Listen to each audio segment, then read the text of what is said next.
Evet arkadaşlar, şimdi Isık Gölü'ne varmak üzereyiz. İleriden biz gördük ama kamerada gözükmeyecek kadar küçük olduğu için şu anda gösteremiyorum. Bakalım nasılmış Isık Göl, onu da göreceğiz.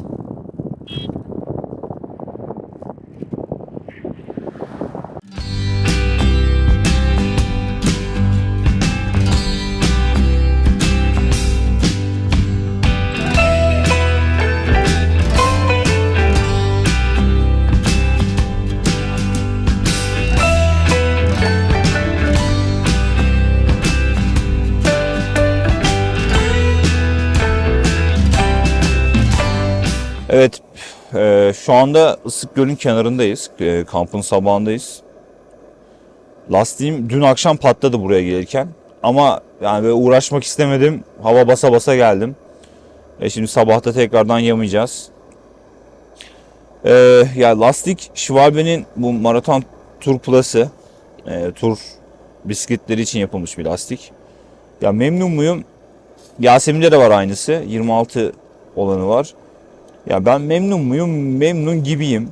Patladı mı? Evet patladı ama yani bu lastik şu anda ölmüş durumda. Bu ölmeye başladıktan sonra patladı. Hatta size şöyle göstereyim. Bilmiyorum gözükür mü kamerada ama şurada artık koruyucu o zırh falan da çıkmaya başladı. Sadece benim beklemediğim tek şöyle bir şey vardı. Yani bu lastiğin ben daha fazla gitmesini beklerdim. Yaklaşık 3000 kilometrede, 3500 kilometrede yani tamamen eridi. Yani bu ortası erimiş durumda. Ama tabii şöyle bir şey var. Oldukça ağır bisiklet. Yollar çok kötü. Hani biraz da normal belki de. Bu lastik arkadaydı. Zaten bu yüzden o kadar çok eridi. Daha sonra ben yerini değiştirdim. Ön lastiği arkaya, arka lastiği öne taktım tekrardan. Patlayan da gene bu ön lastik. Yani daha önce arkada olan lastik. Diğer lastiğe herhangi bir şey olmadı. Yani ön tekerde kullandığım lastiğe herhangi bir patlak ya da herhangi bir şey olmadı. Onda da biraz erime var ama bunun kadar değil. Şimdi ben bunu yamayacağım tekrardan. Ama Almatı'da yeni bir lastik bakacağım ya. O lastiklerimi değiştireceğim. Aynısından bulursam aynısından alırım. Bulamazsam belki de farklı bir şey alırım. Biraz da gideceğimiz coğrafyaya da bağlı tabii. Tamamen değişik başka bir şey de deneyebilirim. Vardığımızda ona bakacağız. Yani ön lastiğin patlamış olmasına seviniyorum. Arkada bir şey yok. Ön lastiği çıkarmak her zaman benim için daha kolay.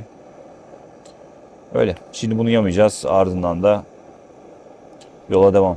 Ha, bu arada ön frenim yine yağ kaçırdı çok. Boşta şu anda tamamen. Zaten işte o yüzden dün Yasemin'e çarptım. Işık Gölü'nün etrafından bisiklet sürerek karakola doğru gitmeye devam ediyoruz. Ama yolda küçük bir talihsizlik yaşadık. Murat'ın freninin bir tanesi boşaldı. Yolda biraz birbirimize fazla yaklaşmışız. Bana hafif dokundurunca ben de kendimi yolda buldum. Yani çok bir şey yok. Minik şeyler. Şöyle göstereyim. Sadece yola sürtündü. Çok biraz acıdı. Sağ olsun bir tane araba durdu. Yardımcı oldu. Ama iyiyim, bir şey yok. Şimdi yola devam edeceğiz. Değil mi Murat? Maalesef ya, gerçekten nasıl oldu anlamadım. Yasin bir anda sola gitti. O sola gidince ben de frene bastım ama işte fren boşaldı, ön frenim. Arka fren kaldı sadece. Orada duramadım. Çok böyle sert bir çarpma değil yani. Çok hafif bir dokundum ama tabii Yasin dengesini kaybetti. O anda düştü. Yani saçma sapan bir durum oldu açıkçası. Gerçekten saçma sapan bir durum oldu. Neyse, ciddi bir şey yok. Herhangi bir kırık çıkık bir önemli bir şey yok. Sadece biraz sürtünmeden dolayı kol biraz sıkıntı. Yani en kötü şey bu olsun başımıza gelen. Gerçekten çok üzgünüm. Ama yani işte kaza oluyor yani. O freni de halledeceğiz artık yani. Bıktım frenlerden. Orada bakacağız belki. Karakolda bakarız. Vakit kaybetmeyelim diyordum ama belki bugün burada bakarız. Öyle. Yolda teknik aksaklıklar oluyor. Ya ben buradan şunu söyleyeyim. Ben mesela teknik olarak bisiklet konusunda pek bir şey bilmiyorum. Ya bilmiyorum dedim yani. Temel şeyleri yapıyorum işte. Ne bileyim, zincir değiştir, şu bu falan. Lastik yama, bunları biliyorum. Ama ne bileyim, bir hidrolik fren yağı hiç basmadım. Ya bunlardan çekinmeyin. YouTube'da bir sürü video var. Ben de birazdan yani belki yaparsam eğer vaktim olursa burada şu anda YouTube'dan açacağım videoyu, basacağım ya, geçeceğim. O yüzden yani bu tur bisikletçiliğine eğer başlayacaksanız, yapacaksanız bunlar sizin gözünüzdeki korkular, çekinceler olmasın. Bir şekilde yolda halloluyor. Daha neler oluyor yani, bu jant telleri kırılıyor. Ya benim işte Bursa'da, Uludağ'a çıktığımızda jant tellerim kırılmıştı. Traktör çağırdık. Kardeşim sonra geldi, aldı gitti yani. Ne oldu? Bir şey olmadı yani. Sonuçta bir çözüm bulunuyor. O yüzden çok da böyle kafaya takmayın. Al ya, atlayın bisikletinize, gezin arkadaşlar yani. Çok da böyle kafaya takacak bir şey yok. Neyse, ben bunu yamayayım. Ardından da belki frene bakarız, belki yola düşeriz.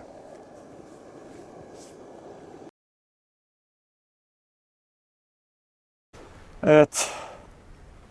Lastiği değiştirdikten 3 saat sonra tekrar merhaba. Evet arkadaşlar. Ya şöyle bir şey. Arka frenim boşalmıştı. Ona yağ bastık. Ama tabii ilk defa yapıyorduk hayatımızda. O yüzden Biraz zaman aldı. biraz zaman aldı. Yani bir şekilde oldu. Yaptık, hallettik ama biraz uğraştık. O yüzden de biraz vakit kaybettik. Ama şimdi çalışıyor. Evet. Şimdi Yani YouTube'dan bir video izleyip baktık yani. Baka baka yaptık. Şimdi öğle yemeği yiyeceğiz burada. Ondan sonra da yola devam edeceğiz. karakola doğru daha 120 kilometremiz falan var. 120 kilometremiz var ama yarın bir şekilde varacağız. Ya yollar çok kötü, o yüzden çok hızlı ilerleyemiyoruz. Karakola vardıktan sonra da aslında bir nebze bizim buradaki turumuz bitmiş oluyor. Yani şunu öğrendik. Sınıra giden yol sadece yazına çıkmış, o sınır kapısı. Bundan dolayı da kapı açık mı bilmiyoruz ama açık şu anda. Yani en son aldığımız bilgi açık. Vakit kaybetmek istemiyoruz. Yolda çok kötüymüş. Çok yani kötüymüş, evet. Yol yokmuş. Yani yol yokmuş. Berbat bir yolmuş. O yüzden Almatı'ya biz vakitlice varmak istiyoruz. Çünkü uçağımız var. Yani belki eğer bulursak karakolda bir araçla sınıra kadar gideceğiz. Ondan sonrasını süreceğiz. Çünkü daha sınıra nereden baksanız bir 500 kilo şeye var. Almatı'ya, evet. Almatı'ya bir 500 Yani. kilometre var. En erken 5-6 günden önce varılmaz. Yani evet. O yüzden bir karakola varalım. Sonra bir değerlendireceğiz durumu. Orada bir hostel sahibiyle de konuşuruz. Bir araç var mı bizi götürebilecek. Ona göre de bir yol çizeriz. Evet. Bir an önce Almatı'ya varmak istiyoruz çünkü dinlenmeye de ihtiyacımız var. Nereden baksanız 15 gündür. 15 günden de fazladır. Çadırdayız. Evet. Bu sadece Kırgızistan için. Hani öncesinde de bir aylık bir Özbekistan şeyi var arada. Yani Evet. neredeyse 2 aydır hiç es vermedik. Kars'tan beri hiç es vermedik. Evet, evet, Yani. hiç es vermedik neredeyse. O yüzden bir es verip birazcık dinlenmek istiyoruz. Seul'da da dinleneceğiz bir aksilik olmazsa. Bakalım. Böyle. Şimdi Isıkgöl'ün kenarındayız. Isıkgöl gerçekten de güzel bir yer. Çok pırıl pırıl bir denizi var. Suyu var. Evet, suyu var. Deniz değil ama deniz gibi arkadaşlar. Burası Evet. plaj zaten. Evet, hatta insanlar ileride güneşleniyor şu anda, denize Burası gidiyorlar. neydi? Dünyanın en büyük ikinci Dağ gölü. dağ gölü. Evet. Dünyanın en büyük ikinci dağ gölü burası. Bir krater gölüymüş. Bir efsanesi de var. Isıkgöl diye bir kız varmış. Çok güzelmiş. Ben böyle çok kabaca anlatıyorum. Detayını artık siz bakar okursunuz. Bize anlattıkları kadarıyla. Onu isteyen iki tane delikanlı var. İkisi de birbirinden böyle iyi. Yiğit, delikanlı. Seçemiyor. Arada kalıyor, ağlıyor falan. İşte bu Isıkgöl, o Isıkgöl adlı kadının gözyaşlarıyla oluştuğuna inanıyorlar. 100 yıl öncesine kadar da bu gölü kutsal kabul edip kimse girmiyormuş. Daha sonradan girmeye başlamışlar. Çok temiz. 100'den fazla kaynaktan besleniyor. Zaten Kırgızistan'daki bütün sular pırıl pırıl arkadaşlar. Evet. Yani gidin için yani dereden akan suyu.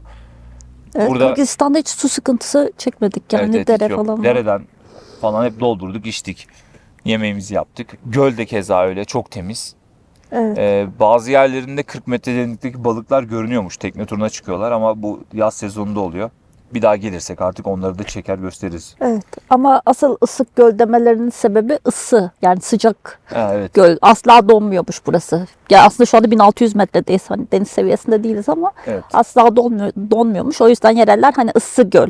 İran'da falan da hep sıcağı ısı diyorlardı. Isı su. Hava çok ısı diyorlardı. Isık göl de aslında oradan geliyor. Evet. Öyle bir şimdi bir şeyler yiyeceğiz. Sonra yola koyulacağız. Oldukça geç kaldık zaten. Evet. O zaman görüşürüz. Görüşürüz. Karakolda görüşürüz umarım arkadaşlar.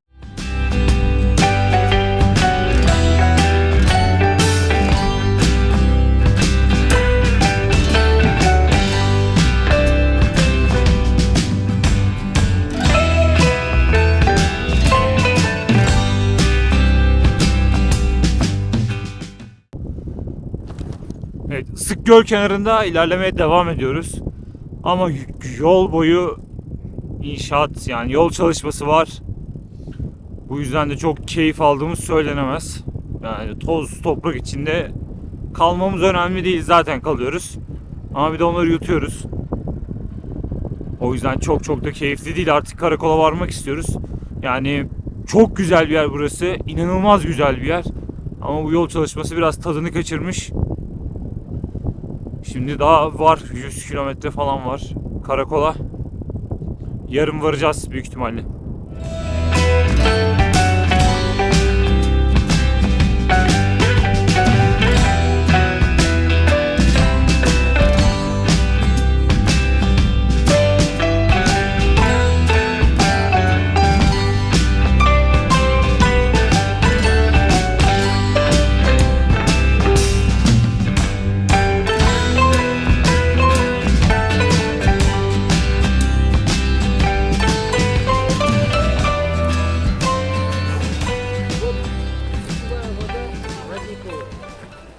Evet, şimdi bir 53 kilometre geldik. Zar zor, zaten 2'de çıkmıştık.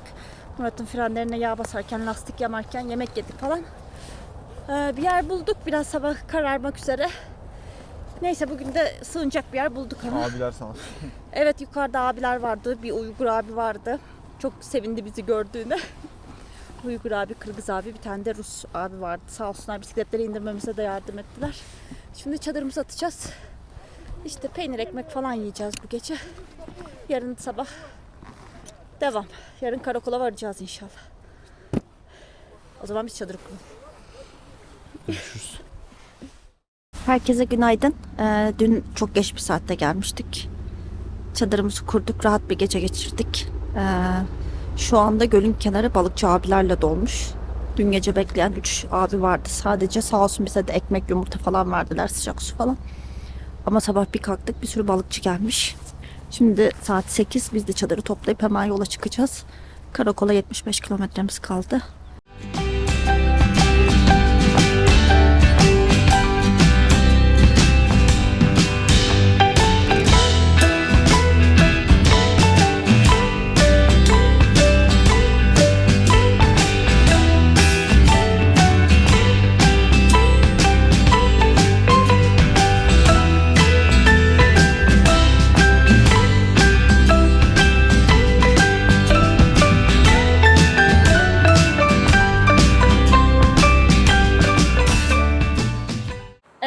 Günler sonra karakoldayız. Evet arkadaşlar, karakola geldik, yani girişindeyiz. Yaklaşık 20 güne yakındır aralıksız sürüyoruz. 20 gün oldu. 20 gündür çadırda kalıyoruz. Karakolda artık otele gireceğiz. Hele şükür artık yıkanabileceğiz. Tabii 20 gündür aralıksız sürünce biraz yorgunluk oluyor. Yorulduk da. Ama artık dinlenme vakti. Karakol artık bu Orta Asya'daki bizim bisikletle yani hemen hemen son noktamız. Almatı'ya geçeceğiz. Bir kısmı bisikletle olacak. Bir kısmı belki araç kullanırız çünkü yol çok kötüymüş. Ama belli olmaz, araç bulamazsak süreceğiz yine. Vakit de dar tabii. Vakit de dar. Ayın 11'inde uçağımız var. Ve Almatı'da yapacak çok şeyimiz var. O yüzden artık kafada karakolda Orta Asya bitmiş oluyor. Şimdi burada karakolun tabelası var. Bizden önce de Kodiler geçmiş. Vikings diye yazmışlar. Biz de onların üzerine Dünya Perestiz etiketimizi yapıştıracağız. Sonra da otele gidip dinleneceğiz. Evet, otele gidip dinleneceğiz. Hadi bakalım, yapıştır etiketi Murat. Hadi yapıştıralım bakalım.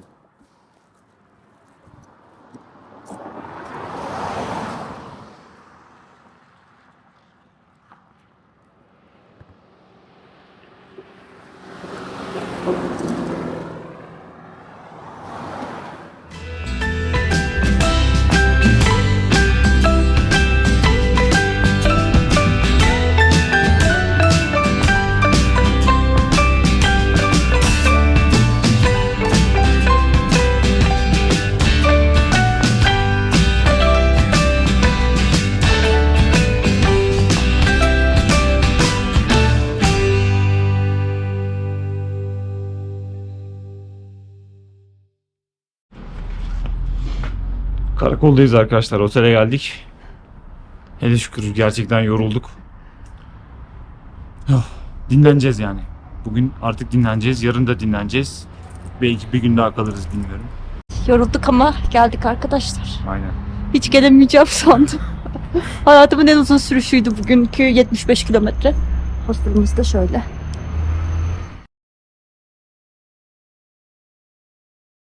Herkese günaydın. Bugün Kırgızistan'daki son günümüzdeyiz. Karakolu gezeceğiz. Kırgızistan'daki son günümüz. Karakoldayız. Tabii biz karakolda birkaç gündür karakoldayız. Ama öyle bir uyumuşuz ki yani 1,5 gündür uyuyoruz. O 20 günün yorgunluğunu attık üstümüzden. Evet. Karakolda 1-2 nokta var. Oralara bakacağız. Ahşap bir cami ve katedral varmış. Orayı gezeceğiz. Ardından da hazırlıklarımızı yapacağız. Yarın da yola çıkacağız. Buradan Karkara sınır kapısına gideceğiz. Karkara sınır kapısı 100 kilometre uzaklıkta ama yazın açık olan bir kapı, yaz döneminde. Bu ayın sonunda kapanacak. Ekim sonunda kapanıyor. Yol da çok kötüymüş. İnanılmaz kötüymüş. Bu yüzden de hostel sahibiyle konuştuk. Bir ücret karşılığında bizi sınır kapısına kadar götürecek bisikletlerimizle. Oradan da Kazakistan'a giriş yapacağız ve Almatı'ya devam edeceğiz. Evet, son durağımıza doğru süreceğiz. Aslında bu bölgede yapılacak çok şey var ama bizim uçağımız var Almatı'dan. Güney Kore'ye geçeceğiz ve bir şekilde artık bizim Almatı'ya ulaşmamız lazım. Çünkü işte o bildiğiniz bisikletleri kolileme, kutulama bir sürü işimiz var. Ondan dolayı çok fazla bu bölgede gitmedik çevreye. Evet. Güney Ama- Kore için de çok heyecanlıyız. Evet, Güney Kore için heyecanlıyız açıkçası daha fazla. Yani bu bölgeye gelirseniz gezecek çok şey var. Evet, bugün bir değişiklik de olacak. Ben saçımı sakalımı keseceğim. Çünkü sınır kapısında büyük bir sorun oluyor. Geçen girerken böyle Yasemin geçti. Ben bir yarım saat falan bekledim. Beni teşhis etmeye çalıştılar. Pasaportla sakalsızım çünkü. O yüzden de bir berberde bakıp bir tıraş olacağız. Yani bundan sonraki görüntülerde beni saçsız sakalsız görebilirsiniz. Evet, o zaman önce gidelim kahvaltımızı yapalım. Evet, gidip bir kahvaltı yapalım. Sonra da ufak bir gezelim.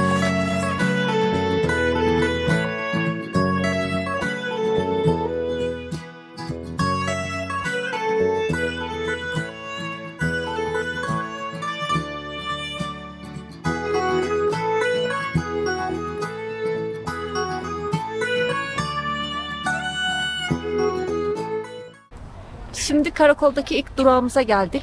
Holy Trinity Katedrali'ndeyiz. Yani Kutsal Üçlü Katedrali. Burası bir Ortodoks katedrali. 1895 yılında inşa edilmiş. Öncesinde burada bir taş bir katedral varmış. Ama depremde yıkılınca bu defa ahşap bir katedral yapıyorlar. Arkamda görmüş olduğunuz 5 kubbeli yeni bir katedral inşa etmişler. Sovyet Rusya döneminde bir ara spor salonu olarak kullanılmış. Ama daha sonra tekrar kilise olarak hizmet vermeye devam etmeye başlamış. Şimdi bir içini gezelim. Sonra karakolu gezmeye devam edeceğiz.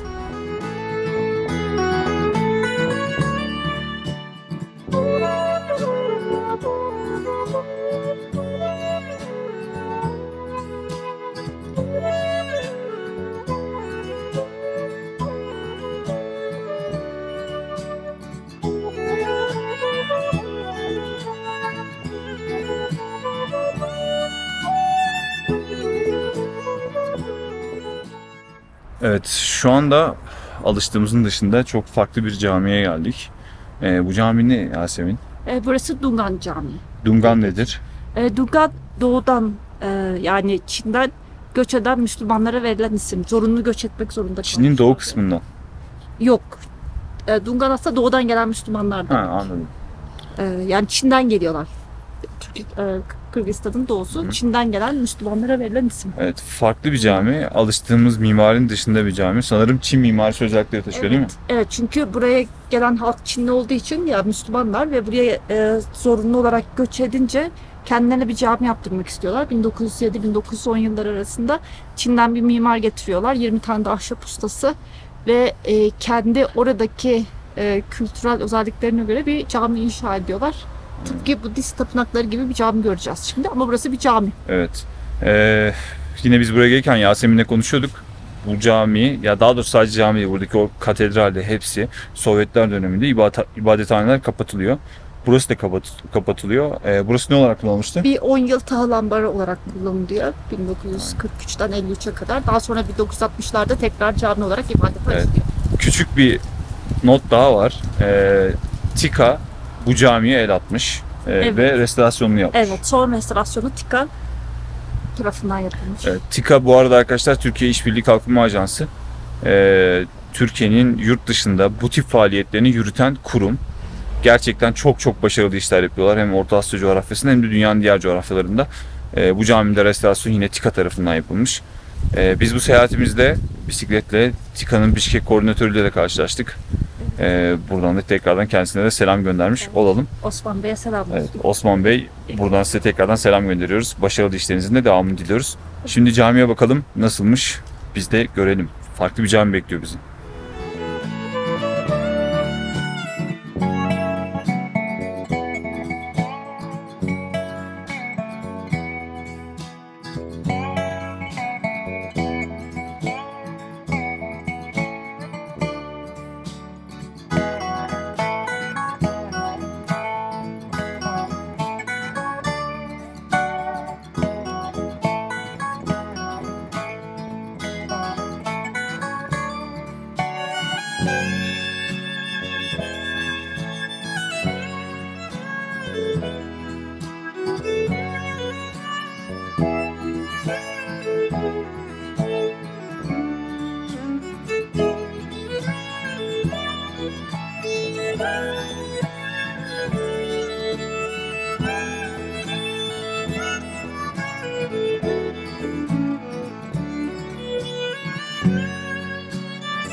Evet, bugün karakoldan ayrılıyoruz.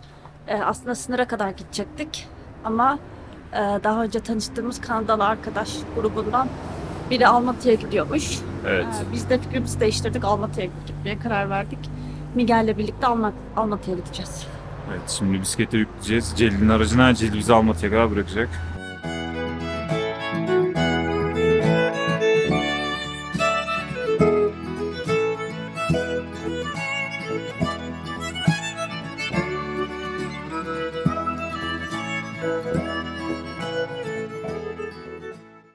Enjoy here. Thank you. We will. Enjoy South Korea. Thank you very much. See you guys. Bye, Miguel. Rahmet, çok sağ olun. Her şey için teşekkürler. Çok sağ olun.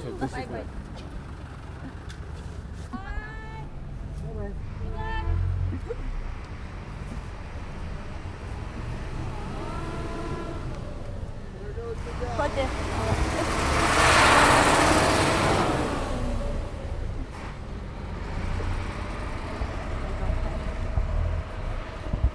Bye, guys. Have fun.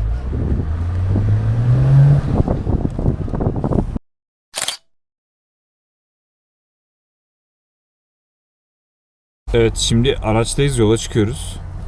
Açıkçası bizim planımız böyle değildi. Nasıldı? Biz buradan karakoldan Almatı'ya sürecektik. Ama daha sonra birkaç bisikletliyle, buna Mali de dahil, oldukça yolun kötü olduğunu söylediler. Biz de dedik sınıra kadar bir araçla gidelim. Celil'in aracıyla gidecektik, hostelin sahibi. Tabii bir ücret karşılığında. Sonra Celil dün akşam bize şey dedi, Miguel de Almatı'ya gitmek istiyor dedi. Tanıştığımız Kanadalılardan bir tanesi. Gerçi Avustralyalı kendisi. Avustralyalıydı değil mi Miguel? Evet. Avustralyalı. Biz de dedik hani bir soralım, eğer gitmek istiyorsa belki biz de düşünürüz dedik Almatı'ya kadar. Miguel tamam dedi. Şimdi biz de öyle olunca dedik tamam Almatı'ya kadar gidelim. Zaten hani karakolda bizim bu Orta Asya yolculuğumuz bitiyor. Almatı'dan uçağımız var Güney Kore'ye. Miguel de geldi sabah, Kodiler falan da geldi. Tekrardan onları görmek de çok güzeldi. İşte bisikletleri yükledik. Yasemin ve benim bisikletim arkada, Miguel'inki yukarıda. Çantalar içeride, böyle karman çorman bir ortam, şöyle göstereyim. Yasemin burada. Çantalar, bisikletler falan. Bu arada Yasemin bak bakayım bir. Yasemin arkadaşlar gözlükten kaynaklı güneş yanıklarını görüyorsunuz. Sora gibi oldu. Aynen. Öyle, şimdi yola çıkıyoruz. Artık Almatı'da görüşürüz. Bu bölümü beğendiyseniz ve yolculuğumuza destek olmak isterseniz Videomuza süper teşekkür gönderebilir ya da katıl butonu ile kanalımıza üye olabilirsiniz.